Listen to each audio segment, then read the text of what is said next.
Are you an employee who wants to be promoted, who wants to grow in the ranks? But more importantly, are you an employee who wants to earn beyond your salary?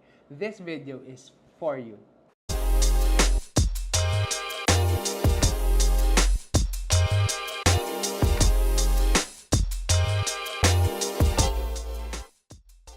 In this video, we will have a person who is successful in the corporate world. He has a lot of achievements. Pagbabasahin ko, sobrang dami. Having top awards in sa banking industry, 20 years in the banking industry, receiving branch of the year. Also sa school niya, in De La Salle University, honorable distinction. Also completed yung management program sa McKinsey with top honors. Parang ganun yung consistent sa kanya. Top honors with distinction. He's also a speaker, an entrepreneur, a lot of awards, a lot of wisdom. So without further ado, let's welcome Bodge. Hello, Bodge. Hi, Hello, Neil. Bodge. Hello. Ang Hi. haba ng introduction mo eh. Pinili ko na lang yung basta bottom line, top ka. Top ka in Good. a lot of things. Yeah, That's why. all good, all good. Yeah, great to be here, Neil. It's been a while. Yeah, right. That's why it's an honor for you to be here. Grabe, I'm just excited what we will learn from you. And in this channel kasi normally, we interview yung mga investors, yung mga nagdo-double down sa entrepreneurship. But ikaw, mas talaga nag-rise ka financially, successfully sa corporate ladder. So siguro yung question ko lang, no, kasi we have a notion sometimes as employee na limited lang ang yung earning capacity. Pero pag titingnan ka naman, okay, you've done well in the corporate world. Paano ba nagawa to? Well, I think it started like I shared a while ago during our small talks, Neil, is that among all of the siblings, I wasn't really parang the thriving one. Okay, what was the game changer was when I came to know Christ and I was able to have a perfect partner for me, which is my wife. Okay, I started from the ranks actually. I remember the days that sabi ko nga na ano yun eh, when I got married very young at the age of 20, my wife was 18, di ba? Parang things wasn't clear to me. But when I come to know Christ during that time, there was a sense of clarity. Because ang pangako ng Panginoon, di ba, is to be able to give us a great future, di ba, through Him. And nare-remember ko so vividly, I was inside a small room. Kasi nung time na yun, I was living with my in-laws. Okay? Sabi ko sa sarili ko, Lord, I don't know how you'll be able to use me, but I want to be used. Okay? And the day after, okay, I was given the opportunity, sabay na to I was working in the corporate more on, started from the very low rank in the banking industry, which is a new account. At the same time, I was called to be able to go to the ministry at the same time. Ang pinakang task ko noon, Neil, is to give my testimony. Okay? And it started from there. Okay? I always believe if we want to advance more on our responsibility in the marketplace or in the workplace, at the same time sa church, di ba? Kailangan sabayan. So it solidifies your testimony. It could never be one alone. Kasi we could be active in the church. We could do a lot of amazing things in the church. But our calling in the marketplace, naiiwan. Di ba? So it doesn't solidify our credibility. Yeah? That God works supernaturally. At the same time, ang importante din, as we advance in our career, well-grounded tayo sa Panginoon. And that will allow us to sustain where we are and continue to thrive. And for me, that was more of the game changer. When I realized that, siguro itong session natin will not be enough for me to share how the Lord was so amazing in putting me where I am today. But the one that really made the difference, I knew my priority in life. God first.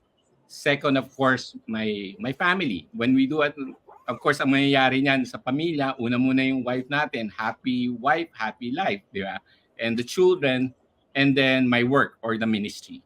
So I never interchanged that. And throughout the years, the Lord has stretched my time, my talent, my resources. But I think isa rin magandang na-realize ko na yun is that, ano yan eh, your identity is connected to your destiny. So it was clear to me where God wants me to be, di ba? Kasi I think alam mo naman yan, Neil, di ba? There's a big difference between a career and a calling. Di ba? A career is something that you need to do to earn a living. But a calling is something that you were born to do. And the rest siguro is that I really invested on the talents that the Lord has given me.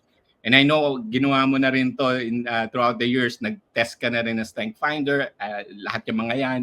And I took it seriously. And that really allowed me to be able to capitalize on the strength that God has given me and try to leverage it so that I'll be able to advance in the corporate world.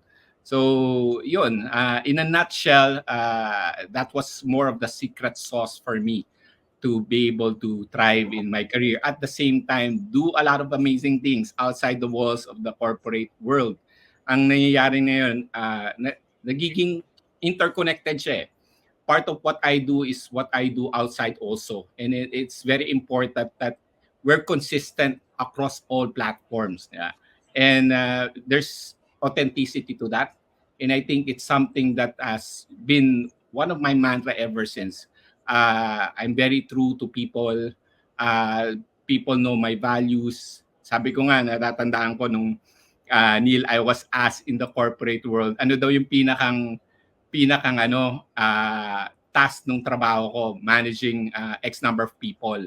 So different leaders, ang sinabi nila, of course, to hit yung sa bangko kasi, di ba, may deposit target kami, meron kaming target on rating, may target kami to pass audit, compliance, hit yung bank assurance na target. Maybe for me, I was more of a practitioner. So when I was asked, ano sa tingin mo pinakatrabaho ng isang leader, di ba? So ang sabi ko sa kanya na, or isang division head, sabi ko na, well, actually we're not in the business of hitting profitability. So na-shock sila, di ba? We're not in the business of generating deposits, hitting our KRAs, our rating, passing compliance, bank assurance, the works. We're in the business of developing great sales and service leaders. That's it. Why? There's no perfect organization. There's no perfect product. There's no perfect system. But the one that bridges the gap has always been leaders. So ever since aside from leading, I'm spending a lot of time mentoring and training leaders. And that's one of the keys siguro. And I find so much fulfillment in doing that. Okay. Di ba? Grabe, galing. Kasi while I was listening to it, tinatype ko para at least it can be seen in the screen. And like what you've said, you spend much time with your leaders because you are the VP of your company sa East West Bank. And then even in your resume, branch of the year, top sales, consecutive in 3 years, not to mention very active in the ministry, tapos may masters ka sa Lasal, tapos may top award sa McKinsey. And definitely it helped because dami mong nakuhang knowledge, experience, and yung maganda dito, no, as we are talking about these things, most of the time kasi, the people who we interview, mga investors, entrepreneur, yun yung dino-double down nila. Pero ikaw nag-double down ka sa corporate world, and sabi mo, yung secret sauce, it's really at the end of the day, grace to God. Pero syempre, in reality, how did God empower you?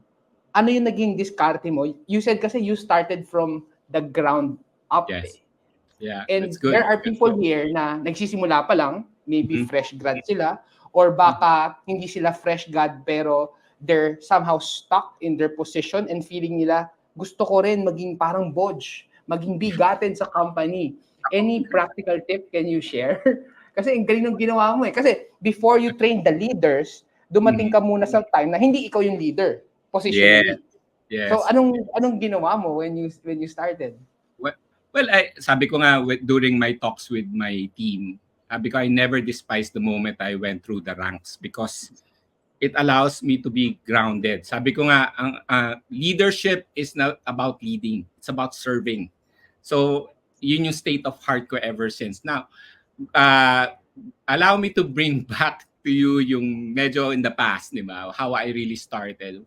Well, when I was a new account, nung time na yon, I know that I was born more to be in sales.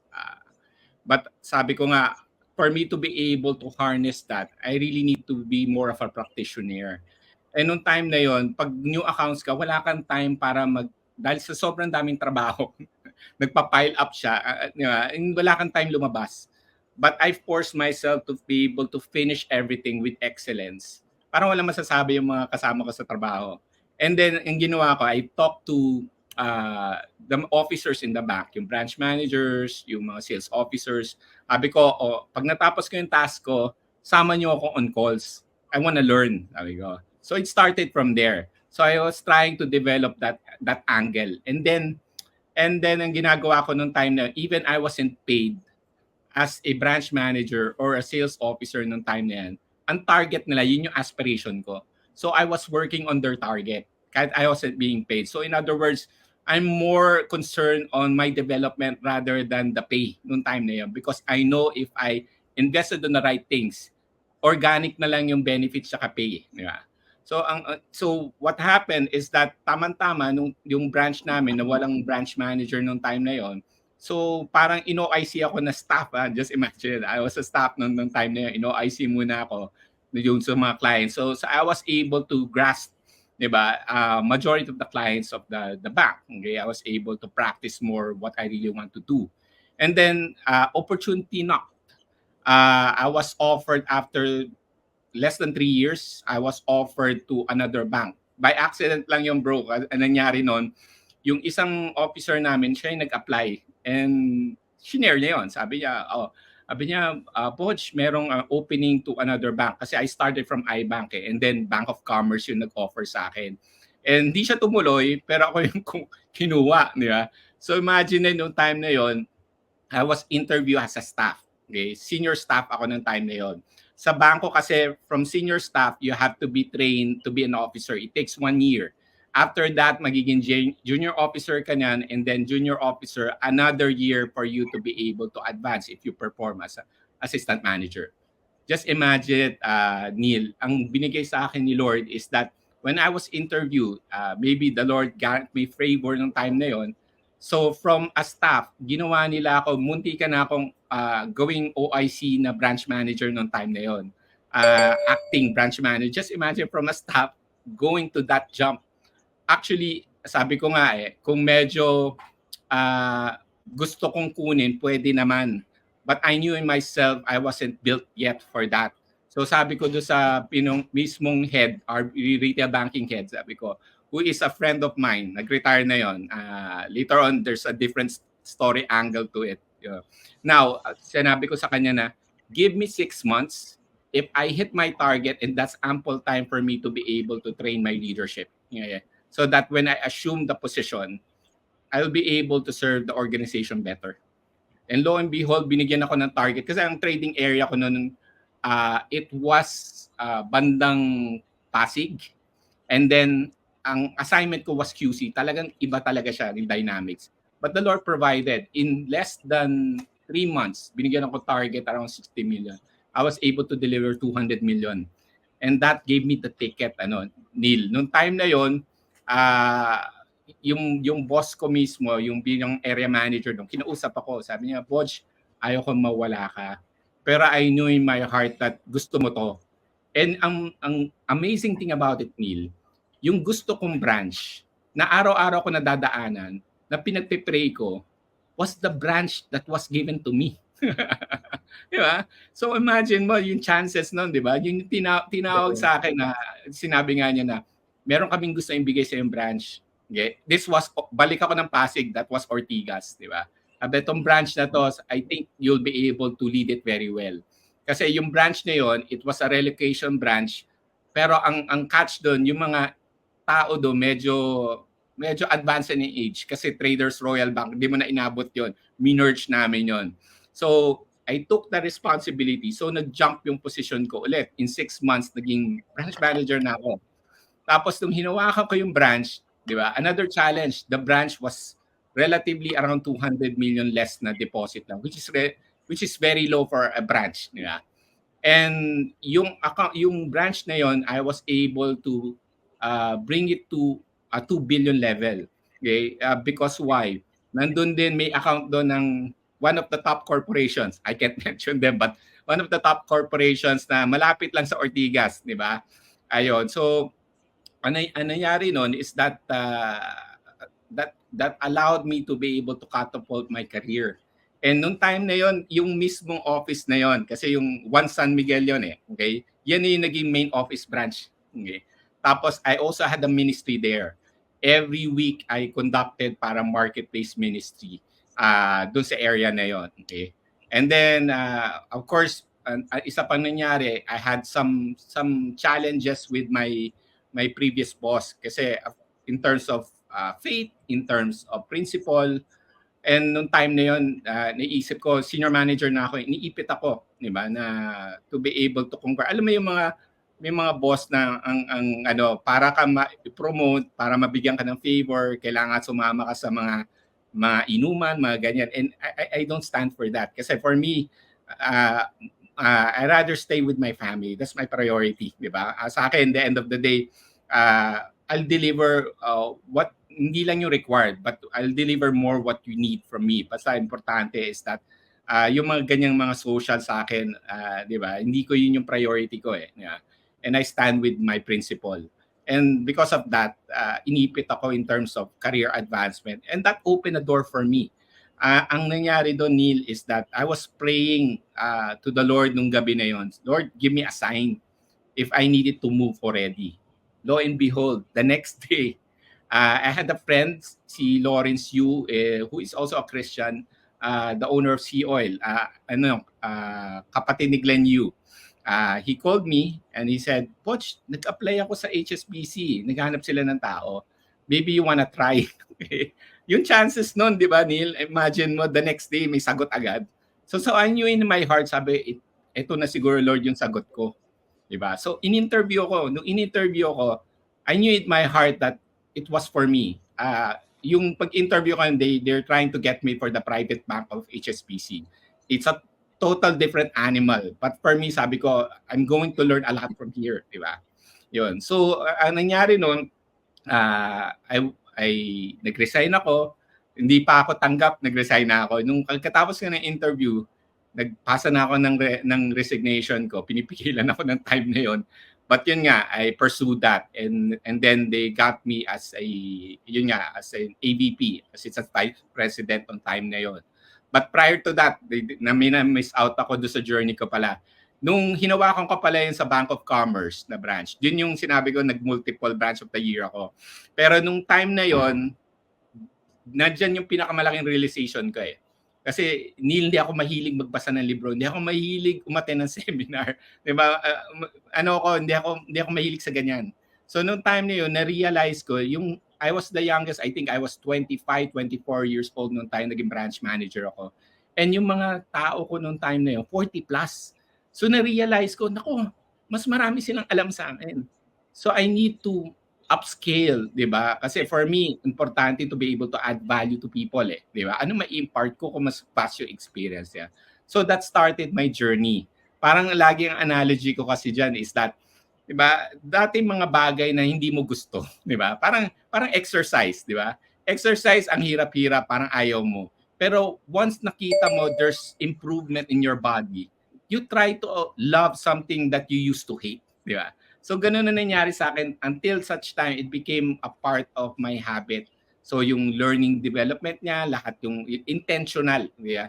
And that allowed me to be where I am today, di ba? And continuous yan. Every day, ang maganda kasi ngayon, Neil, sabi ko, kasalanan na lang pag hindi ka natututo eh. Kasi dahil nga, kung wala kang time magbasa ng libro, ang dami-dami ng platform like Blinkist, di ba? 12 minutes, isa-summarize na yung libro. So imagine mo, every day, makinig ka lang ng tatlong libro na halos sa basa mo, di ba? And that may compounding factor yan, di ba? Throughout the years, ang dami mo natututunan. So yan, going back, sorry, sumegway muna ako. Na going back to sa HSBC naman, ang nangyari kasi doon, since I was handling, banggitin ko na, total, wala naman na ako sa bangko. San Miguel, I was handling. So I was dealing directly with the owners of the organization. Tama-tama, di ba, pag wealth management, hindi kami nakafocus sa business eh. Business accounts, wala masyado yan. Ang target namin sa wealth management o sa private bank, more ay individual investments. So talagang iba talaga yung dynamics. So normally, pag lumipat ka, meron kang tinatawag na portfolio. Alam mo yung in a few months, ito kaya kong ipasok na volume. So when I was computing, sabi ko, mukhang yung portfolio ko will last only 4 to 5 months na maipapasok ko. So kailangan ko mag-ramp up ng effort. Imagine, no, nagulat ako that the Lord granted another favor. Nung year na lumipat ako na yun, that was the year that San Miguel Corporation gave a massive retirement to all of their people. Di ba? Ito yung mga top executives nila. And di ba, ang nangyari nun, lahat ng majority ng top executives na for middle management sa akin ni-refer, Neil. Yun yung favor na binigay. To a point, Neil, na binigyan nila ako ng table doon sa disbursement area kung saan nila kukunin yung check ng retirement, may table ako doon. So pag eksakto, sige, open ka na account, di ba? So yun, that allowed me to hit my target. And then sabi ko sa sarili ko, kasi pag ganon, single contributor ka nun eh. So the next step for me is I really want to lead people. So merong nagkaroon ng opening, ito naman yon. So meron kami, di ba, ang office ko kasi noon nasa HSBC ako ng Ortigas. So kanya-kanya kaming rooms noon. Meron din ako kasama ng Christian din na single mom. Tapos pinag-iinitan na ng boss ko. So naghahanap siya ng lilipatan, di ba, ng ibang department o ng sector. Siya yung nakakita ng opening na for vice president position. So handling branches sa bandang Quezon City area. And then sabi niya, Butch, sabi niya, pumasok sa kwarto, Butch, merong opening, magka-apply ako, sabi niya, for VP position, ito yung lugar, ganyan. Sabi niya, kasi pinag-iinitan na ako ng boss natin dito. Sabi ko, sige, you go ahead. But deep in my heart, I wanna apply for it, Neil. Di ba? Kasi break to eh. Pero sabi ko, ni-restrain ko sarili. Tapos ang hirit pa niya, Butch, huwag ka na mag-apply kasi madadagdag ka pa sa competition eh. Gumanon, di lalo ako na sabi ko, sige, huwag ka mag-alala dahil mas kailangan mo yan. Go ahead. Ikaw na mag-apply. Okay? Siguro nung gabi na I was praying to the Lord, gusto ko yan, pero willing ako i-let go for the benefit of others, sabi ko. And then to my surprise, the next day, pumasok siya sa kwarto ko, nag-knock siya. Butch, naisip-isip ko nung gabi. Sabi niya, total, di pa naman ako sure. Pag nag-apply ako, sige, okay lang, mag-apply ka na. That's one, That's one confirmation. Another confirmation, yung boss namin during that time, medyo strict siya when it comes to loyalty.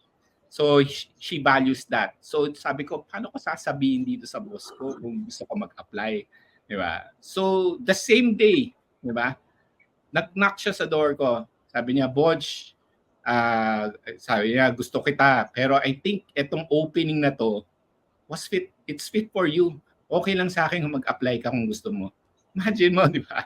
And lo and behold, 15 kaming nag-apply sa position and I got the position, Neil. Di ba? So, nung lumipat na ako, Gail, yan. Haba, di ba? Haba to sabi ko, sir. Sige lang, kwento mo lang. Very inspiring naman yung journey mo. Kwento mo lang. Yeah. So, yun. So, yun nga, nung lumipat na ako sa na-assign ako sa HSBC Cubao area. So, imagine may multinational bank ka sa Cubao. Parang weird, di ba? But noong time na yun, ganun din story. Hasimbaksak din yung level nung branch. Parang ang liit-liit lang, di ba? So, the challenge for me is to grow it. Okay? And the Lord, eto nangyari dyan, merong namang isa akong staff nung time na yun, may kinuwento sa akin, Sir, meron kaming parang yung brother ko, liaison officer from one of the biggest parang lawsuit na parang case against Boeing and sa Boeing Air Philippines. Dahil nangyari nun, a few years back, more than 15 years ago, Neil, meron kasing plane na from Air Philippines kay Lucio Tan, nag-travel siya from Manila to Davao, i-crash. So 300 na namatay doon, di ba? Unfortunately. And only to find out that the cost of the drop of the plane was more on maintenance of Boeing. Okay? Kasi nirent lang yun nililist lang ni Air Philippines yung plane kay Boeing. So nag-pursue sila ng case.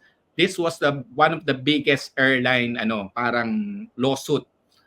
It's around 3 to 4 billion. And lo and behold, Neil, napunta sa amin yun. Di ba? Nakala ko hindi totoo. When I was processing it, Laki. mas yun. Tapos nag-top kami bank-wide. Even, imagine mo, HSBC branch in Cubao, natalo mo yung mga nasa BGC, nasa Makati na area na branches. Di ba? So, that's how the Lord has been good. And then, nung nag-transition na ako, bakit ako napunta sa East-West? By accident lang yun. Kasi, noong time na yun, medyo nangyayari kasi sa mga multinational bank, we're shrinking the business because majority of our earnings, nagkaroon ng margin compression kasi pumangit yung 2008, di ba? Nagkaroon ng malaking recession, di ba? Globally. So marami tayong mga multinational bank and local banks na nahihirapan, nagkaroon ng margin compression, lumiliit yung kita. And pag sa investment, manipis lang kita ng bangko And pag multinational bank, wala ka naman masyadong consumer or loan Wala kang housing loan, wala kang auto loan. Diba? Ang earnings mo lang talaga is yung investment mo, which is manipis, tsaka credit card. So they started to shrink the business na marami na silang sinasara. So the next step for me is to move to another bank. And by accident lang, yung boss ko na kumuha sa akin sa Bank of Commerce, consultant ng East-West. So nung nagpatulong sa akin na fraud yung asawa niya, inintroduce niya, Butch, baka gusto mo mag-retire ka dyan kasi maganda sa multinational, pag 5 years ka, pwede ka mag-retire. Kaya yan. So nag-retire ako doon and then lipat ako sa East-West. Now, ito naman yung story sa East-West. So sa East-West naman, hawak ko ng branch, bandang Makati. Never ako na-assign sa Makati. So, yung isang naging boss ko doon, kaibigan ko rin. So, nung tinatanong niya ako, Butch, saan mo gusto ma-assign na branch? Ito yung nilatag niya yung branch. Ito yung mga profile, malalaki deposits, maraming customer. Ewan ko, the Lord gave me wisdom, sabi ko sa kanya, sabi ko, partner, meron ka bang branch na nasa ICU na, naghihingalo, nasa district mismo, main district ng Makati, tapos maraming humawak dyan na magagaling pero hindi na-apply. Sabi niya, sigurado ka, gusto mo yan? Sabi niya, kasi meron akong branch na ganyan, nasa Ayala Makati Stock Exchange. Yung, hindi to sa new building, old building to, yung lumang building, yung maliit lang, yung parang 3 floors lang. Sabi, meron ako dyan. Sabi niya, ano na yun 5 years na yon pero ang level lang niya wala pang 50 million na nakasa. Sure ka? Kasi masakali 5 years pero pang 7 ka na branched doon, kahawakan mo yan. And I took that, Neil. And lo and behold, di ba? I was able to generate yung, meron kasi ako, di ba, meron tayong portfolio na bit-bit ko, di ba? Tama lang to get me by. But there was an account there na talagang, it was more of an anchor account na hindi napansin.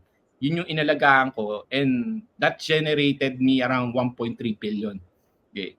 Imagine mo. Tapos that gave me the ticket now to go to the main office branch. That was the goal. Pag na-hit ko to, hawakan ko yung pinakamalaking branch sa East-West. Okay. And ang story naman doon, ito rin, Christian yung nakaupo rin doon sa East-West, doon sa main office na branch. And medyo nag-struggle sa numbers. So, yung boss ko, kinausap ako, sabi niya, dahil kaibigan ko to kaibigan ko na branch head, sabi sa akin ng boss ko, mukhang balak natin tanggalin yung, di ba, lagay natin sa pangalan John, di ba? Na John, sa kasi, hindi na nagpe-perform, ililipat ko na. Sabi niya, wag mo sasabihin, alam ko kaibigan mo. So, syempre, I was smack in the middle of everything. I want to warn him because kaibigan ko. Pero nag-commit ako sa boss ko na hindi, di ba? And fast forward, siguro nakakalata yung kaibigan ko, nag-apply siya. Throughout the journey ng application niya, kinonsult niya ako. Tapos every time may offer siya, sinasabi ko, pag-pray mo yan. Kung yan talaga leading ng Lord sa'yo, you get it. Di ba? So I wasn't pushing him to really get it. Di ba? More on dependent sa Lord rather than my advice. And then, fast forward, nung nakuha niya na yung offer niya, guess what? Sabi niya, bro, okay lang ba sa'yo na ikaw yung isasuggest ko ilagay doon sa branch kung saan ako aalis? So, it made things easy for me. Di ba? Imagine mo. Tapos, same story, Neil. Nung hinawakan ko yung branch, the branch was, it was down. Actually, main office, ang lagi naiisip nila, kahit lagay mo dyan, messenger, janitor, di ba? Diba? Tatakbo yan, lalaki yan. So the task for me when I assume that it has to be all-time high. Diba? Kasi if we want to be different from the past leadership, it has to be all-time high. So ako nagpapasalamat because the team believed in it and everyone really worked so hard. And imagine it from 3 billion na deposit. Kasa to yung current savings. Kasi yun yung malaki sa amin yung naiiwan sa current savings From 3 billion, lo and behold, the end of the year, we generated 16 billion. Yeah. And that gave me the ticket where I am today. Aba, di ba? Grabe. Thank you for sharing your journey, and it's just really inspiring, no? Yung mga roadblocks mo, it's setting you up pala for things that would be way more amazing than you initially planned. But what I can at least get a pattern to what you did, you just gave your all, and then kahit hindi mo pa specifically job description, inaaral mo na, ginagawa mo na. So, when the opportunity comes along, mas may advantage ka na kasi nagawa mo na yung role. Although unofficially, pero naka-build ka na ng skill and experience. Naging top ka sa sales. Of course, it's just malaking factor doon yung grace ni God. Amen. And kitang-kita, di ba, na not just entrepreneurs, not just business people who can be financially successful just like you as an employee. And majority kasi sa Philippines, mas marami talaga yung employee. Kaya ang ganda ng angle ng kwento mo na kahit may mga challenges. So in short, you're saying na kahit you double down being an employee, maganda pa rin You can still be financially successful. Yes, and yes. With that said, based on your story, with what you did, paano ba talaga yumaman bilang empleyado? Ano ba yung mga nagawa mo bukod sa sobrang laki mong sweldo? Ano pa yung mga ginawa mo para yumaman bilang empleyado? Well, I think it all started also, Neil, na to the very basic is it has to be clear yung direction mo to take in life. I know a lot of our younger professionals, yun yung nangangapa sila di ba? Kahit naman ako nangapa ako na. But I think when we draw inspiration at the same time, I think sabi nga ni Mark Twain, di ba? I really like his quote the two most important things days in your life is the day that you were born and the day that you find out you're wise. And for me, it's very clear. Sabi ko nga, when I started my career, umpisa pa lang may clarity na Kasi unang-una sabi ko, Neil, it all anchors to a vision of the person, di ba? So for me, there are three kinds of vision. It all starts with letter S, kaya madaling tandaan, di ba? And I practiced this throughout the years and it helped me to have a sense of clarity. The first S is survival. That's the lousy S. Yun yung tatlong beses ka lang kumakain, you have your car, you have your house, you have your wife, you have your kids. Diba? Happy ka na doon. Actually, 80% of the people out there is focused towards that. That's the lousy among all. The second S is what you call success. For example, I aspire to be a region head. I aspire to be a CEO. Wala namang masama doon. But I think the greatest among all is the last S, which is significance. Is adding value to the people around you, the organization you're in, the group that you're in, the community that you're in. Why? Kahit gaano kagaling tayong CEO, president, athlete, region head, scientist, doctor, if you anchor yourself in money, power, fame, influence, wala namang masama. Okay, but always remember, especially with us, we're more on the numbers game. You won't be the top of your game forever. Diba? If someone's going to beat you, wala namang record na hindi nabibit eventually someone's going to beat you. Yeah. So when you're all beaten down, chances are if you're anchoring all of those things, people will forget you. But if you created a bridge to inspire people, okay, in other words, you given them spark of hope, a sense of meaning and purpose in their life. And they realize that, 'di ba, they themselves, 'di ba, if they connect with the right people, you could do impossible things together. And when these people become successful, you'll be a part of their success and you will live forever. And it has always been the clear-cut direction for me. Kasi importante yung marami ano eh. And another siguro that will solidify it further, there was a survey conducted to those who have reached 90 years old. Alam mo naman, Neil, pag nasa 90 years old ka na, halik ka na sa lupa eh, di ba? Pero yung umabot na doon, di ba? Yung umabot na doon, they were asked a profound question. Sabi nun sa survey, if you're going to live your life all over again, what are the three things that you want to change? Di ba? In no specific order, lahat sila, ito ang sagot nila resoundingly. I wish I was able to spend more time, okay, with my family, my loved ones. Second, I wish I was able to do more for others and for the community, di ba? Or for my country. And third, I wish I was able to serve my God better. Among all of them, wala nagsabi na sana may 2 billion ako sa bank account, may Ferrari ako, may beach house ako sa Hawaii. But of course, okay din kung meron, di ba? But all in all, di ba? Wala nagsabi ng mga ganung bagay because those things are meaningless already. Okay? So what I'm driving at is that what we do, yung career natin, our business, all of these things are geared up to address these three important things in life. Okay? So we should never lose sight of that. Pag may clarity ka dyan, the rest alam mo na eh, di ba?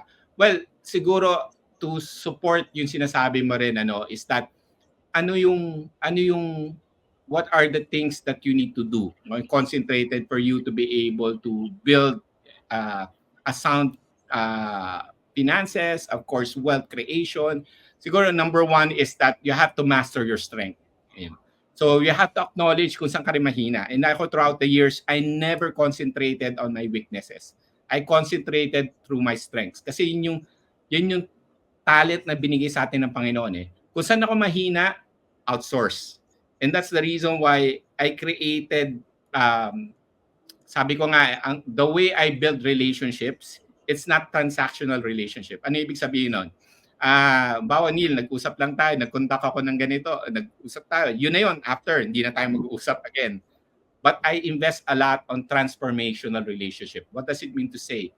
Diba? I want to add value to you. So every person that I interact with. Because in that way, you create more bridges. And for me as a leader, that is vital. Our role as leaders is to lend, diba, our influence to others. You cannot pass it on. You could not lend it if you aren't able to create it.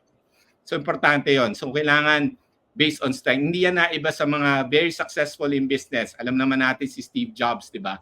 Steve Jobs, siya, ang ano niya, based on innovation, di ba? Doon siya magaling, doon siya nag-anchor. Hindi na naiba yan kay Bill Gates. Si Bill Gates, more on, of course, software. Di ba? Si Dell, more on creating, di ba?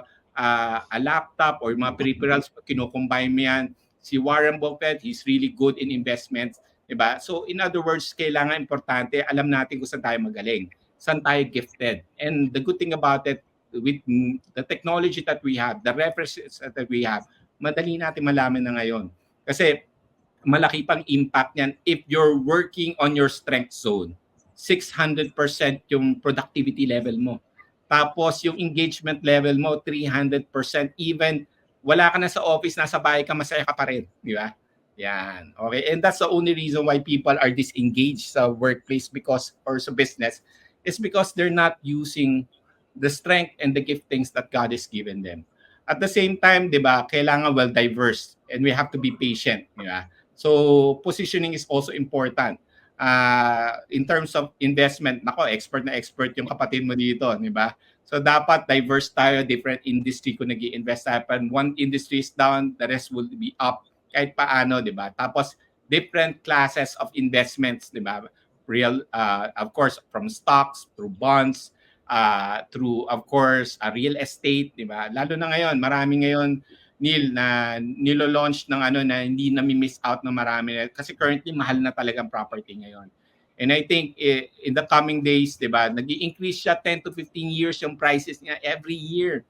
Imagine mo, susunod yung normal professional natin cannot really afford to be able to buy a house or a condo now. So, ang ngayon, one of the strategies that I'm doing currently, marami ngayon mga magagandang property na babayaran mo lang yung down payment niya for the next 5 years. Okay? So, medyo maliit lang yon, hindi ganun kabigat kung kaya ng sweldo mo, di ba? Kaya ng ano mo, mag-invest ka doon sa mga bagay. Because why? A normal uptick mo dyan is around 40%, mag-up na yung property value mo. Okay? And now you have a choice. When the time comes na after 5 years, gusto mong benta, di benta mo. Di ba? Kumita ka na, di ba? So, yung mga ganon, simple na things like that, di ba, will really help you a lot. Tapos, of course, a lot who are very rich also, not only sa bangko, what I've served with our client is that they concentrate in building a very strong relationship with the bank. In other words, OPM, leverage other people's money. Okay? So, ang ginagawa nila is that they try to establish good connection with the bank so that pwede silang bigyan ng loan or credit line. And some of them, yung credit line will be more on a clean line, di ba? So, wala kang collateral. Of course, some of them will start na may collateral as you build your credit. Of course, binibigay na nila ng wala ng collateral. But the beauty behind it, you have backup money. Okay? You have backup money. Because I always believe the rich or who are very successful, wala sa kanila sa economics ng good or bad economy. Everything's good. Okay? Why? Kung up yung market, they could expand their business. When the market is down, ang gagawin mo, you buy, you acquire business that are losing already, di ba? Mag-acquire ka, yung mga property na foreclose, di ba? Kaya importante din that you also leverage on the capability of the bank. Kasi the bank will also extend you a loan. Alam naman natin dalawang klaseng loan, good loan tsaka bad loan. Yung good loan, gagamitin mo yan para kumita ka lalo, di ba? Yung bad loan, talagang gastos lang talaga yan, okay? Yan. Tapos, I think the rest, like, for me, I really try to invest on passive income, di ba? Mga rentals, yung mga ganyan. So, importante rin yan, di ba? For ano. And another thing that is equally important for me, okay? There was a survey conducted to those who are very successful. Ang common denominator, they spend a minimum of 1 hour to 2 hours to network with people. Okay? And I really value that. So every person that I interact with, di ba? I know there's a good story behind it. I try to learn, I try to expand my horizon further. Kasi sabi nga nila, there's wisdom in the counsel of many. Mas marami kang naririnig, marami nagtuturo sa'yo, mas lalo kang gumagaling, di ba? And I think another thing is that that really helped me is continuous learning, di ba? There's a difference between, kaya nga for me sa team namin, I don't wanna call them managers, I wanna call them leaders. Kasi managers, pag binigay mo yung task, di ba, gagawin lang niya status quo, you maintain it. But the leader is a catalyst, di ba? You try always to challenge the status quo and try to discover things to make it faster, to make it better. So, importante yan, di ba? And I think kanina nga sinabi ko na focus on what really matters. And for me, yung 3 things na yun importante. To be able to serve God better, to spend time with my family, to be able to add significant value to the community. Okay? And of course, to live a simple life. Ano naman yan eh. Pag tinignan natin si Warren Buffett and the rest, di ba? Makikita natin, those who are extremely rich, you'll be surprised. Ako, I have clients namimili lang sa SM department store, di ba? Simpleng mga damit, di ba? In other words, it doesn't mean to say if you earn more, you have to be lavish in terms of your spending. Yeah. So those things, I think, really helped me a lot mold a clear-cut direction in terms of accumulating wealth, not only in terms of finances, but I think more than making a difference also where I am today. Okay. Well said, well said. I mean, dami kong natatype nun, nababasa natin sa screen. You mentioned about passive investments. You mentioned not just building to earn, but also making a difference. Siguro, mag-focus lang ako sa question na to in terms of real estate because in the previous video when you were here sa Stock Smarts, you said one of the best investments for you Mm. was real estate. And Mm. nakwento mo nga, may mga ginawa ka regarding real estate na you Yes. can pay sa deposit at least for 5 years, tapos yun na, it can be an investment. Siguro, yung question ko is, 2024 na ngayon, is it still good as an investment ang real estate? And for those who are interested to dabble sa real estate, can you share more on that? Okay. Well, definitely, just to give you an idea, the housing gap of the Philippines, ang required natin is 3 million houses. Laki, di ba? Laki. And I think if you're going to look at it, part of the BBM, parang one of their top priorities to be able to lessen the gap. Definitely hindi natin maaabot yan kasi I was able to talk to some of the developers who are tapping on that. So kung titingnan natin, ang expansion natin is more on outside NCR na already at tumataas na yung property. Kaya nga sabi ko nga, the property won't go down. So might as well you join the bandwagon as early as on hanggang kaya mo. And the good thing about now is that sabi ko, there's a lot of developers like the MCI, the rest of yun yung recently kinukuha ko mga properties kasi that will allow you to go into the game a bit kahit paano medyo hindi ka mabibigla, di ba? Easier for you to manage kasi in reality, if you have cash, that's good, di ba? But not all are like that, di ba? So I think try to leverage on those terms na binibigay. Tapos ang importante, pag binili niyo yung property, titingnan niyo talaga yung is there a huge possibility that the area will really be a commercial area? Will it thrive, di ba? Will marami bang development mangyayari doon? So lahat 'yan titingnan nyo yung future potential ng lugar because it's easier for you to sell it in the future just in case you need to unload it. So yun yung but I think mga banks naman ngayon relatively you could capitalize on lending to the bank. Pag-ibig pwede niyo gamitin yan if you want na kahit paano. I think tumaas naman na ngayon ang cap ng pag-ibig in terms of, I think if I'm not mistaken, hanggang 8 million pwede ka na mag-loan sa pag-ibig eh. Diba? So depende rin of course to sa share mo. But sa bangko din at current state, reasonable pa rin yung rates natin. Diba? So you could leverage in all of these things. If just to answer your question directly, yes, it's still best to be able to really invest on something that is concrete, which is real estate. Nice, nice. So, ang ganda ng inano mo, no, na yung pagka-breakdown mo of seeing the opportunities sa real estate. And yung importante is yung potential niya. Kung magiging commercial area ba to o magiging madaming tao so that in the future, mas madaling ibenta or iparent din. Since, yun nga, ito yung one of the investments that you double down on, ano ba yung difference for you in terms of, sige, bahay yung invest ko or condo? Ano ba yung mas okay or iba-iba per tao or depende sa what they have or depende sa priority? Kasi you sinabi mo, dapat meron physical. Pareho naman may physical yung condo at bahay. Pero yung condo, wala kang land. Just land. Only the structure. So, those who are watching, I'm sure baka nakapag-invest na sila ng condo, yung iba, bahay. Pero ano yung mga pros and cons or para kanino ba yung bahay or condo or pwedeng both? Yeah. Well, sa akin like me, I first invested on a condo. Pag nagsa-start ka, it's good, di ba? And of course, if you want more on rentals, condo, especially pag maganda yung location, okay yan, di ba? I think it's easier for you to swing it, di ba? During I'll pattern it sa akin mismo. During my early married life, we live in a condo.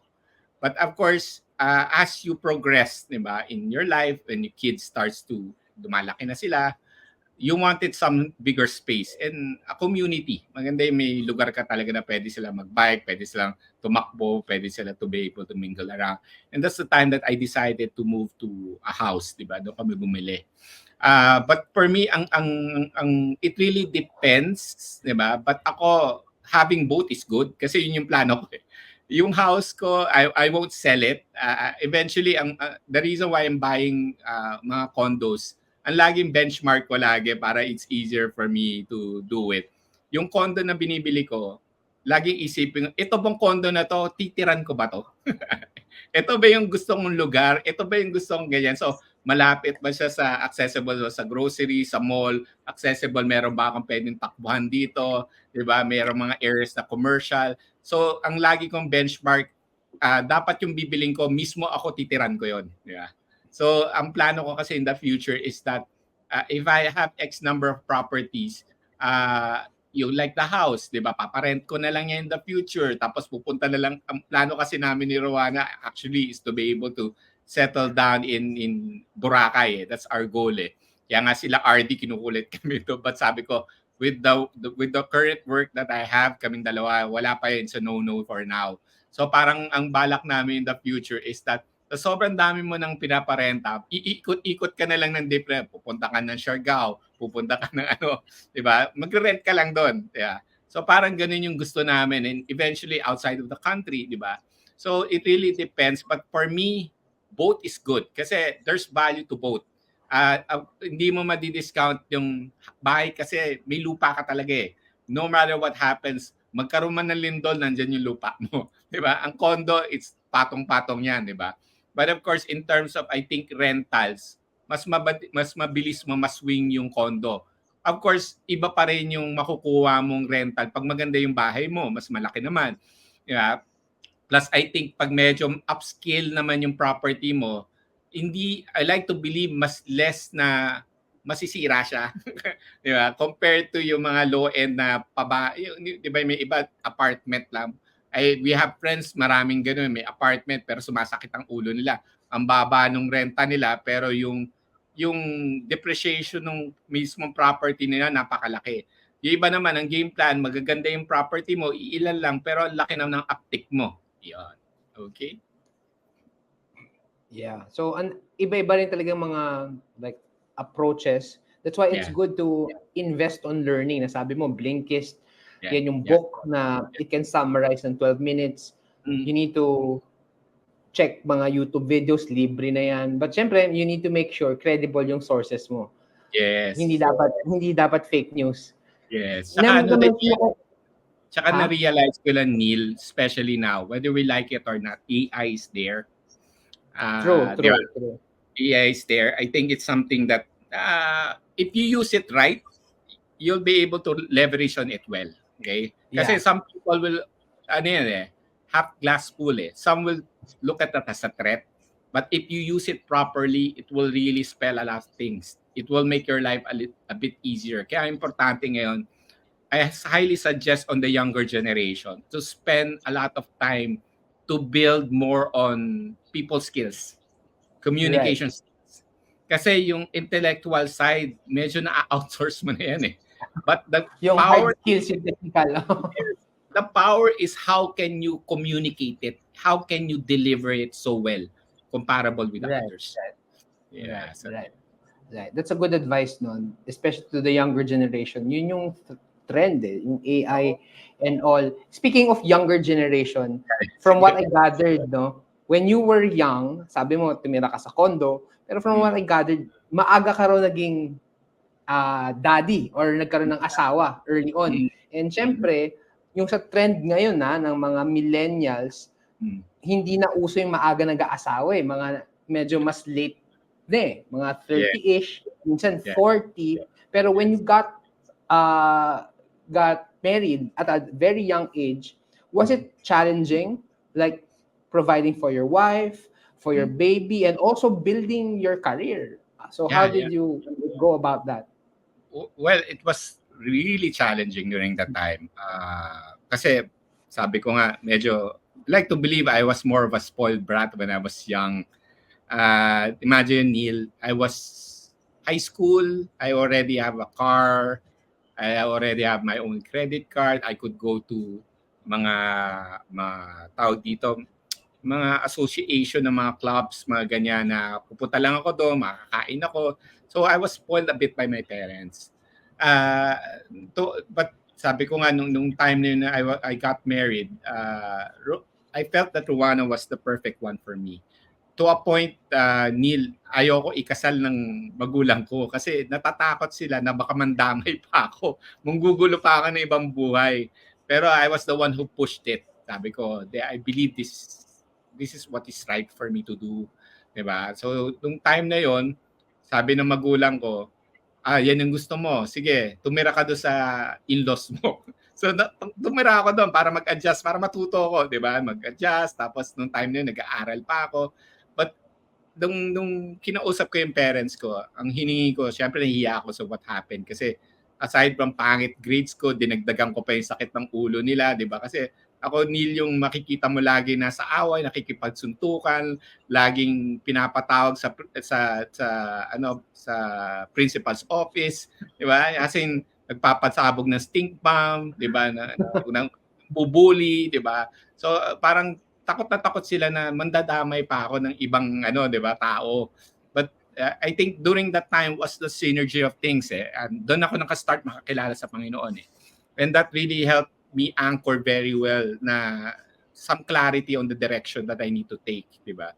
So the beauty behind it lang is that my in-laws are also Christian. They got married young then. So they could understand very well where I am. So nangyari lang no nung maganda lang no na sabi ko nga sa magulang ko, I'll never ask anything from you guys. Ang hihingin ko lang patapusin niyo lang ako mag-aral. Yun ang hiningi ko sa kanila. And alam mo naman magulang, kahit yun naman sabihin mo, di ba, tutulong pa rin sa'yo, di ba? I was just blessed that throughout our journey, the Lord provided us wonderful parents to support us. Yeah. Even yung mga business namin, nung graduate kami, ginawa ng magulang ko, yung wala naman silang sinabi, they bought me a condo na maliit. Doon kami nag-start ng wife ko, di ba? Kasi they also want us to stand alone. To start building our family. And the rest, just simply follow. Even yung business. Yung business nung una, yung sa Kumon, di ba? Ano na yon, 2 decades na yon. Yung location namin nasa Wakwak area. So far, it's doing very well throughout X number of years. Nag-venture rin kami sa yoga studio. Kung familiar ka, Neil, Beyond Yoga, we're a partner of that. Buti na lang. Another story of that is that when we started the business, yung Beyond Yoga, alam mo naman ang yoga kasi merong medyo chant yan di ba? Spiritual aspect, di ba? So parang kami, nung wife ko, lalo na yung wife ko really spent a lot of money for that na to train Singapore, other countries, siya yung nagdala dito ng Universal Yoga, the rest. And ang mga clients niya mostly mga mga artista, kaya nung time nung house namin sa ground floor may private yoga studio kami for mga private clients, di ba? But it just so happened that our spiritual parents in Malaysia went to the Philippines to warn us. Sinabi niya na the Lord is just saying that maybe it's time for you guys to close this kasi ito yan, di ba? Merong kahit na sabihin natin it's more of an exercise, but the origin where it came from, di ba? Medyo may underlying yan eh. So parang winarningan kami and they advise us that it's best that we close. And nung time na yun, Neil, imagine mo, isasara namin, willing kaming to let go yung business kahit luging-lugi kami. Di ba? Kahit sabi ko, mabenta natin yung investment natin kahit less than 50%, may dispose lang natin. Yung dinidispose namin, walang bumibili. Tapos after a year, sumipa yung numbers namin, gumanda yung benta, someone bought it, di ba? And after a year, that's where the pandemic came. And business, alam mo naman lahat ng studio, lalo na yung yoga studios, lahat nagsara. And because of the obedience, the Lord spared us from further headaches. Galing, no? I mean, when you hear from the Lord and you obey, nagbe-bear fruit eh. And syempre, it's also a privilege to get to know the Lord. And I'm sure in your other talks where you share the goodness of God, the love of God sa Facebook mo, ang galing lang eh kasi God works in mysterious ways. And sometimes we think that tingin natin walang ginagawa si God, pero ang dami niyang ginagawa behind Yeah. the scenes. And thank you for sharing yung journey mo na it was hard for you, yung nagsabay-sabay lahat. Pero blessing din na you started na you have a parents who loves you so much na nag-invest pa ng condos para sa'yo. Ang nakakatawa nun, nung graduate ako sa San Beda, kasi sa San Beda ako nag-graduate eh. Bene pa yata yun bro, nung time na yun, no? Ano na?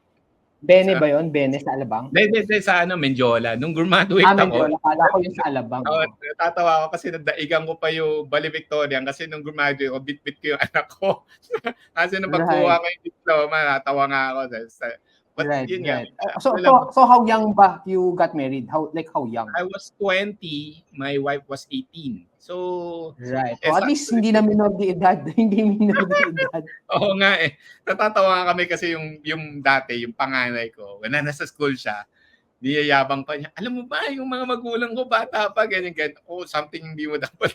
Kasi nung time na yun, diba, parang, hindi pa ganun kaano, di ba? Pero ngayon, it was a total shift. Even yung eldest son ko, 27 na, is gonna get married by June. So, late na talaga ngayon, nagkakasal ng mga grabe. Tsaka, yung kids ngayon, I think, parang hindi na nagiging priority by a lot. Yun yung challenge ngayon, actually. Yun yung challenge. Even the corporate setup, we're also having a hard time to handle the younger generation in terms of retention. I think siguro sa one of your talks, ganun din yung marami rin yung nag-share rin sa ganun. It's a challenge. But I think we have to build an organization that will really make them more resilient. Yeah. Iba na kasi yung generation ngayon. They want some sense of purpose. Ang mahirap lang ngayon kasi is that hindi sila magsasalita. Di ba? Hindi sila magsasalita. Pag hindi happy, resign na. Di ba? Yun. Right. Yeah. So, I mean, may mga challenges rin naman lahat, no? Yeah. Different generations. Yes, pero syempre, especially when you are starting, and yung tipong alam mong wala ka pa masyado na ipon, whether fresh grad ka, or baka nasa millennial ka 30-ish, or baka 40-ish ka, or maybe 50-ish, and medyo hirap kumita. Ano yung mga advice mo sa kanila? Kasi I mean, it's a blessing where you get promoted, pero hindi lahat na pro-promote, or yung iba na pro-promote, pero tumaas nga sweldo nila, pero tumaas din yung gastusin sa bahay. Ano yung tip mo sa kanila so that they can earn more? Whether they are fresh grad, 30s, 40s, 50s. Well, sa akin, I always go back to the very basic. Where you're really good at, that's where you have to capitalize. And whether, sabi ko nga, during my talks in terms of Finlit, nagtataka yung iba bakit nag-emphasize more on the talents and giftings. Kasi what will allow you to produce more is what God has given you. And that's your raw talent. And a talent is just a talent. It will never be a strength if you don't really invest on it. Diba? Time, effort, attending seminars, trying to improve your craft. Kasi grabe yung potential mo talaga if you're working on your strength zone, whether on the business. Kasi ang importante kasi in terms of business is not just creating money. Yeah, or else parang magiging walang joy of doing it. You have to really align it to where you're really good at.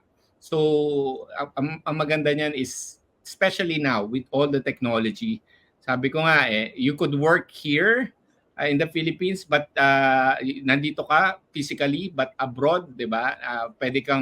You could do a lot of online work, on the side of what you do in the corporate setup, di ba? You could also create businesses now very easily compared before, because advertisement is so easy now through the social media platform. So medyo wide, maraming ngayon, it's really for me, in order for the business to thrive, it has to be purposeful. It should be aligned with the strength that God has given you. And try to be unique in a sense. Kasi, of course, maraming mga negosyo out there, di ba? Halos pare-pareho di ba? But sabi ko, marami rin naman on the side while you're doing that. Kasi minsan tanong, wala kasi pang investment. So, pasok ka muna sa marami naman ngayon na pwede. Real estate, pwede ka sa online, pwede kang work through online, different mga, whether a unique skill set that you have. Diba? Importante that, kasi ako when I started, I really emphasize more on building more of my strength throughout the year. So if there's any competition, I don't compete where they're good at. I bring them to where I'm good at. Yun laging ginagawa ko. Tapos and with networking, with connecting with people throughout the years, it allowed me to create a lot of business trades, transactions. So importante is that you're really open to be able to really connect with a lot of people. And chances are, sabi ko nga, there's always a gap. There's always a need. Dapat pag may nagtanong sa'yo na, oh, bro, may baka may ganito ka, wag mo sasabihin wala. Di ba? Hahanapin mo lahat. You have to be creative. You have to be industrious to be able to, because in the end of the day, if you have a lot of connections, chances are you'll be able to bridge the gap and earn from that. Okay? Now, maraming transaction in reality, wala kang masyadong puhunan. Di ba? Relationship lang talaga. O sabi nila, laway lang puhunan mo. Connecting one requirement and delivering as, di ba, something na meron ka sa mga ibang kakilala mo, pagdidikitin mo lang. And that's it. Yeah. Right. And yung di ba, yung business, there's a notion na sige, kailangan meron akong capital to start one. Pero dahil nga in building networks, you just connect si A and si B, and then connect the dot, and then from there you can also earn from it. Laway lang yung puhunan, ini-network mo, and then you can save more money. Pero speaking of saving money, kasi we asked a question kanina in terms of earning, pero paano naman na kumikita sila pero it's hard for them to save? Ano ba yung ginawa mong strategy to resist temptation? Kasi minsan sa convenience of adding to cart, yung convenience of popping yung mga ads, lalo na yung mga travel. Pandemic. So ano yung mga saving tips mo? Anong ginawa mo at anong pwedeng gawin ng iba na nahihirapan mag-save? Sige, maybe sa akin when I started, this is what I advise to a lot. When you're starting to save, it should be more on creating muna the habit. Kasi we have the tendency na, kunyari, ang sweldo mo, kunyari, for the sake of 50,000, save ako 20,000, di ba? Hindi naman doable. So chances are, di ba, hindi mo masusustain, di ba? So you could start in a small amount until you create that habit. Yun yung importante, yung consistency of doing it. Kasi the only time that you'll be able to really quantify, pag mas consistent ka, pag nakikita mo na, di ba, nabibuild mo, di ba, ito lang ako. So it's more of a motivating factor rather than starting saving na huge amount siya, di ba, na hindi mo naman pala masusustain. Chances are, mapuputol yung momentum mo. Okay? Another siguro that I could advise you, kaming mag-asawa, meron kaming internal na parang agreement, okay? So, in the start of the year, ang ginagawa namin is that friendly competition to. Naglalabanan kami ng sinong pinakamalaking makakapag-save sa amin. Sino matalo, 'di ba? We have to treat each other for a vacation or anything, 'di ba? So mangyayari niyan, parang kayong dalawa gumagawa kayo ng game plan para at least na-accumulate yung savings nyo. Tapos end of the year titingnan namin, magkano na save mo, 'di ba? But it's fun, 'di ba? It's a friendly competition na I think that will create parang, 'di ba, na ang agenda niyo naman the end of the day, pareho kayong makapag-save, 'di ba? Makapag-invest.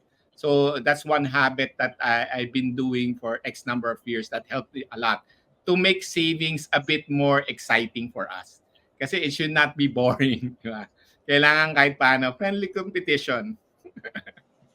Right, paano yun, Bodge, kung yung nanonood wala naman asawa o partner, wala silang ka-healthy competition? Paano kung single? Ano yung other diskarte pa na pwedeng gawin when you were younger? When younger, siguro for ano lang talaga, you have to, siguro pwede mong gawin, mag-set ka ng mga benchmark target. Tapos that's the award that pag na-hit mo to, meron kang incentive for your own, di ba? Pwedeng gano'n. Kasi that also creates, kailangan mo rin ng carrot eh. Kasi in the end of the day, if you, Reward.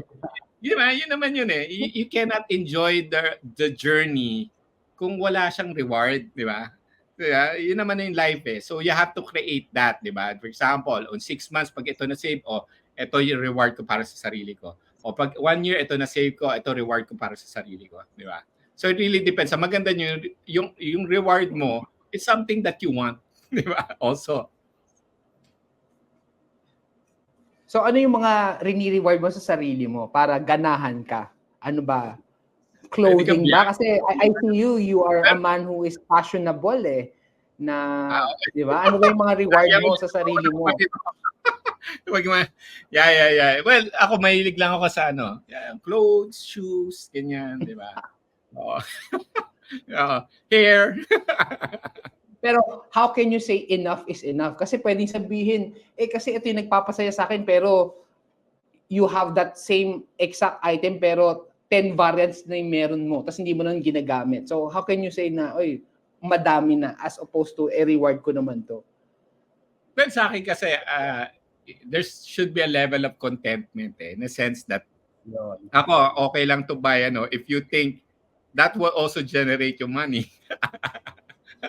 Iba kasi, some people are investing also on branding. I think, yan din yung sinasabi ko sa maraming tao in the corporate world. Sabi ko, importante that not only that you are a performer, but also, importante din that you'll be able to be more visible and create your own brand. And those are equally important. Yeah. Okay. Yeah. Neil, teka lang ha. May tumutunog sana.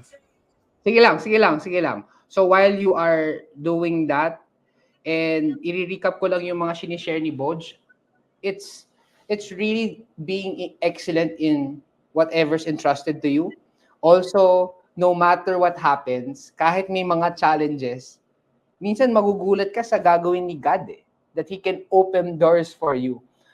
Very inspiring yung sinabi ni Boj that even if hindi niya pa job description yung mga ibang work where he is, he's already adding value. Minsan kasi magtatrabaho lang tayo really on the dot of what's the scope of our work. And in some way, valid naman yun. Pero kung goal mo is gumaling and to be better, you have to do the reps as early as possible so that when the opportunity comes, mas ready ka. Parang si Bod. Siguro, last 2 questions kasi I know you also need to be somewhere. Siguro itong question kasi you are an employee, pero syempre may mga business ka din. Kaya ang ganda ng perspective mo. For those people who are watching and they are in a crossroad, ano ba? Magdo-double down ba ako bilang employee? Or magpo-focus ako sa empleyado? Kasi sa una, you need to establish first Hindi mahirap pagsabayin How would you know kung mag-empleyado ka at mag-excel ka doon? Ano yung mga indicators? O sige, mag-empleyado na lang ako at yayaman na ako parang si Boj, or siguro baka entrepreneurship is for me. Okay. What's your take on that? Well, allow me to tackle muna as a couple, di ba? But later on as an individual. As a couple, I learned this from my father. My father kasi worked in the corporate setup. He used to be a finance head of a multinational company. And this was the advice he gave me when I was young, building my career. Sabi niya, son, it's good that you build yourself in the corporate world, but it's also good that you could create a business. Why? Para at least you'll be able to stand based on your principle and what you really believe in. Kasi in reality, sometimes people kakainin na lang natin yung alam mo yun, yung pride natin or yung what we really fighting for the sake of our family. Diba? Hindi mo naman pwede pakain yun sa pamilya mo So sarang you have to create parang an environment that you could be who you really are and fight for what you really believe in. And that's the reason why kami mag-asawa nung una, both of us were in the corporate. My wife used to work with ABS-CBN, naman more in banking. But we also decided that, sabi ko nga, let's establish a business. for many reasons. Aside from yung sinabi ko na at least I'll be able to stand for what is right based on my principle and what I really believe in. Another thing is that we'll be able to spend quality time with our children. Kasi iba pa rin nandun, di ba? Pag negosyo mo, hawak mo yung oras mo eh. So I think yun yung inano namin that really had a compounding effect to our children. That's the reason why our children are very close to us. Importante yan kasi in the end of the day, whether we earn a lot and we miss out a lot of things in terms of connecting with our children, para saan pa yung tinabaho natin, di ba? In the end of the day, we're working also to give them a brighter future, but a brighter future that is well connected also with us. Kasi pwede yung gano'n naman, maganda yung purpose mo, pero eventually in the future, disconnected mga anak mo, para saan yung tinabaho mo throughout the years. So yun, that's very, very important. Now, on a personal level, kung baka nagbi-build ka pa lang, ako I strongly advise that a lot should start more on the corporate setup. Bakit? Unless pinamanahan ka na ng medyo magandang negosyo, di ba?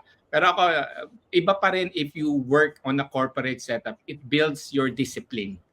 It allows you to scale up yourself. It allows also for you to network with people.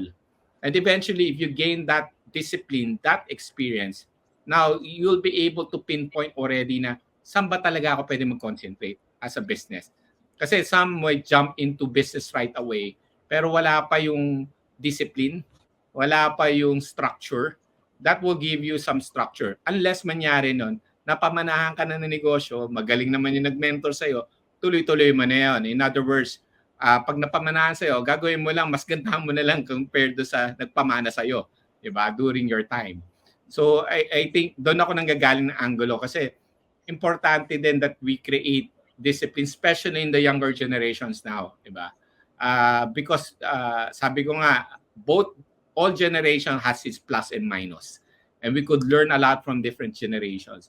But it's important that, sabi ko nga, yung proseso, it's equally important to the goal. Kahit maganda yung goal mo, pero wala kang proseso, wala kang structure, eventually you won't be able to reach your goal or sustain it. Right. Like, katulad ng sinabi mo, kahit ako when I started, naging formative years ko yung first 5 years ko sa multinational company. Yes. So, sobrang helpful kasi it will teach you a lot. Wherein pag dumiretso ka sa business, marami kang magagamit na mga tools, concepts, strategies, pagka nag-work. Siguro as we end, no, I mean, I'm sure we can go on and on. Ang daming namin natututunan sa iyo. Isa din palang isa pa rin importante, Neil, na hindi na-realize kasi is that in anything in life there's also politics, di ba? So yung politics na yan, you cannot learn it you could learn it in the corporate setup. How to be able to, di ba? Yung mga ganyan. Of course, in the end of the day, we teach good politics, not the dirty ones, di ba? But yun nga, importante yan, that's the reality of things. Kasi some of people may think that, wala politika dito. That's not true. sa lahat ng multifaceted ng life, meron yan, di ba? Kahit nga sa church, may ganyan, di ba? So, hindi nawawala yan. So, importante that we know how to be able to manage it very well. Okay? Right. And when you say good politics, it's really connecting with people, hindi nagbabackstab, believing in them. Although, Bodja, nag-freeze lang yung camera mo, pero siguro, I know that you have a meeting pa. Nag-freeze yung camera mo, pero last words na lang, pero we can hear you naman. Last parting words for those people who are in the corporate world and they are discouraged kasi parang feeling niya, rat race na ako ng rat race. Any words of encouragement before we end? Okay. Here for me, anchoring to what I said a while ago to the younger generation, I think it's very important that you have a clear-cut direction where you want to be. And for me, the one that will really address a lot of things in our life, whether when you're talking about spending more time with your family, being relevant in the workplace, in the community you're in whether in the corporate setup or whether in a wider range, or at the same time to be able to honor God with your life, importante that ang frame of mind natin that we have to really constantly add value to the people around us. And I think if your heart is aligned with that, it's a good anchored kasi for me, I always, like I said a while ago, leadership, it's all about influence, but that influence is built in serving others. Tatandaan yan, is to serve God, to serve the community, and to serve your family. And I think if we are all aligned towards that, it gives a sense of clarity, di ba? Kasi with all social media, with all of the things that we see around us, we see that success is more on finances. Success is more on able to drive a beautiful car, living in a good home. But believe me, it's not that. I've seen, I'm in the banking industry, I've seen a lot of people who are wealthy, but they're never happy. Okay? Yeah. But what you want to build is something that both, sabi ko nga di ba, financially sound ka, but of course, in the end of the day, di ba, happy ka internally also, in the sense that you address those three important things in your life. Okay? And happiness is always connected to growth. Tatandaan niyo, you could never separate that. You have to grow on a daily basis, how to be able to serve others better through being intentional in what you do. So, sabi ko nga, time is finite. Maikli lang panahon natin. But what you do on a daily basis has a compounding effect towards the rest of your life. So, I highly encourage everyone that you continue to live a life of significance. And I know as you anchor that and you put God first, and of course, second, your family, and then the work that you're doing, I'm pretty sure in the coming months and years, sabi ko nga, maganda yung napakinggan niyo yung story namin ni Neil or the rest who are here. But the greatest story that we want to hear is your story. So, I hope some of you one day, i-invite kayo ni Neil, kayo naman yung mag-share ng story niyo. Yeah. Thank you so much, Boj. Very inspiring. Hope to have you here again. And Sure. as we end, for those people who were inspired by your story and they want to connect with you to see content of what you're doing, how can they reach out to you? Well, they could just add me as a friend. In Facebook. Well, your brother's the one who's really encouraged me to write a book and do all of this. Sabi ko nga, I'm praying to the Lord to give me time to be able to balance those things. But sabi ko nga, end of the day, if you need anything, you just PM me. I'm more than happy to support you guys and help you with anything. Okay. Guys, Boj Santos, he's in Facebook, even in Instagram, and different platforms. You can message him and makakuha kayo ng value doon. So again, Boj, thank you so much. I know you have a meeting. So No guys, problem. thank you. I hope that you learned so much. Comment below kung ano yung mga takeaways ninyo. And also don't forget to like, share, and subscribe. Thank you guys. Thank you, Boj. Right. Thank you, Neil. God bless you more.